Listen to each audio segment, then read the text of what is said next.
fabled heat, where magic meets desire. Subscribe to ignite the fantasy. The chill of the Aurelian Sea seeped into my bones, a familiar ache I'd grown to accept as part of the price of my gift. I was Elara, the Aquamancer of Oakhaven, and the sea was my lifeblood, my curse, and my only salvation. Tonight, however, the usual sting held a different edge, a sharp premonition that prickled under my skin. The tide was restless, churning against the basalt cliffs with a ferocity I hadn't witnessed in years, and then I saw him. On the highest crag, silhouetted against the storm-ridden moon, stood Lord Theron, the Winter King's emissary. His presence alone was a violation of the uneasy truce between our kingdoms. His eyes, the color of glacial ice, were fixed on me. Our territories had been locked in a generation-long struggle for control of the Aurelian. Oakhaven, with its mild climate and abundant fishing, possessed fertile lands. The Winter Kingdom, a fortress of ice and mountains, wielded the power of elemental ice magic. But both depended on the sea, and especially on the coveted aquamarine that ran through it, which allowed aquamancers such as myself to flourish and the Winter King to harness the power of his own ice magic. Theron descended the treacherous path with a disturbing grace, his cloak billowing around him like a storm cloud. I stood my ground, the waves crashing around my ankles, my heart hammering a frantic rhythm against my ribs. "Aquamancer," he greeted, his voice a low rumble that echoed across the crashing waves. "I've come with an offer."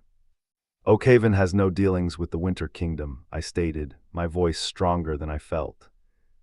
He tilted his head, a faint smile playing on his lips. "An offer you cannot refuse. My king seeks a temporary alliance."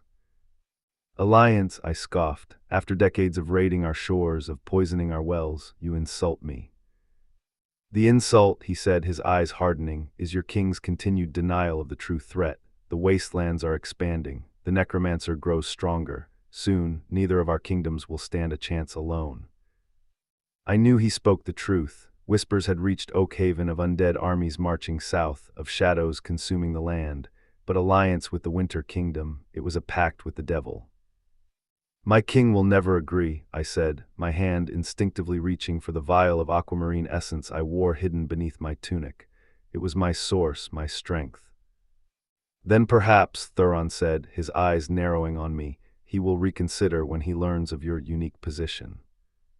My breath hitched. He knew about the prophecy, about the Aquamancer born under a blood moon, destined to wield power unlike any other, a power that could sway the tides of war. "What do you want?" I asked, the question barely a whisper. "My king proposes a marriage," he said, the words hanging heavy in the salty air, "between you and me." Marriage to Theron, the man I despised, the embodiment of everything my kingdom stood against. I almost laughed, the sound tinged with hysteria. "Impossible," I said. "I would rather drown myself in this sea." "Consider the alternative, Aquamancer," he said, his voice dangerously soft. "Oakhaven will fall, your people will suffer, and you will become nothing more than a footnote in the Necromancer's conquest." He turned to leave, the wind whipping around him like a living thing. "Wait," I cried out. He stopped but didn't turn back. "What guarantees do I have that your king will honor his word?" I asked, my voice trembling. Theron finally faced me, his icy gaze piercing me to the core. "My word," he said, "is my bond, and I assure you, Aquamancer, I always keep my promises." Days turned into weeks, and the marriage negotiations were torturous. My king, desperate for any advantage, reluctantly agreed. I was a pawn, a sacrifice to ensure our survival. Theron, ever the enigmatic observer, haunted my dreams. The wedding day dawned bleak and unforgiving. I stood at the altar, draped in a dress woven from sea silk, feeling like a condemned woman. Theron waited for me, his expression unreadable. As I approached him, I felt a surge of defiance. I might be a pawn, but I wouldn't be a silent one. The ceremony was a blur of ancient rituals and solemn vows. When the moment came for the binding, Theron took my hand, his touch sending a jolt of heat through me that defied the chill of his presence. He slipped a ring onto my finger, a band of pure ice that shimmered with an inner light. As the cold metal touched my skin, a wave of energy surged through me, connecting me to him in a way I couldn't comprehend. But instead of icy revulsion, the feeling that coursed through me was one of warmth, recognition, something ancient and fundamental. I gasped, my eyes meeting Theron's. For the first time I saw something beyond the cold facade. I saw understanding, a shared burden, a flicker of recognition. Before I could decipher the emotion, a shriek echoed through the castle hall. The doors burst open, and a figure stumbled in, cloaked in shadows and reeking of death. "They're here," the figure rasped, collapsing at our feet. "The Necromancer's army, they've breached the border." Panic erupted, chaos reigned, and in the midst of it all, Theron turned to me, his eyes burning with a fierce intensity. "Aquamancer," he said, his voice tight with urgency, "we have no choice, we must combine our powers, now." He gripped my hand tighter, the ice ring biting into my skin.